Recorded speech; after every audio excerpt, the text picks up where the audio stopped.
పబ్లిసిటీకి different ఐడియాలను apply చేస్తున్నారు movie makers. Kolaveri తర్వాత ఈ ట్రెండ్ బాగా పెరిగింది. చివరకు పవన్ కళ్యాణ్ కూడా గొంతు సవరించుకున్న సంగతి జనాలకు బాగానే గుర్తుంది. ఇప్పుడు గుంటూరు టాకీస్ కోసం ఇదే ఐడియా అప్లై చేశారు. జబర్దస్త్ భామ రేష్మి హీరోయిన్ గా నటిస్తున్న గుంటూరు టాకీస్ లో ఈ సినిమా డబ్బింగ్ కార్యక్రమాలకు సంబంధించిన వీడియోస్ ని రిలీజ్ చేశారు. పాలు లేవు పాళ్లేవు పాలు లేవు అంటూ రకరకాల ఎమోషన్స్ ను వేరియేషన్స్ తో రేష్మి డైలాగ్ ను వల్లవేస్తోంది. డబ్బింగ్ థియేటర్ లోనే కాదు, యూనిట్ తో మాట్లాడుతున్నప్పుడు కూడా పాలు లేవనే డైలాగ్ ను ప్రాక్టీస్ చేస్తూనే ఉంది.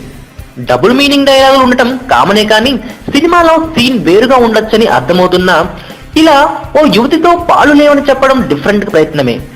ఆశించిన స్థాయిలో సినిమాలు లేని రేష్మి దగ్గర ఇప్పుడు పాలు కూడా లేవంట అని జోకులేసుకుంటున్నారు టాలీవుడ్ జనాలు. చూద్దాం రేష్మి కష్టం ఎంతవరకు ఫలిస్తుందో.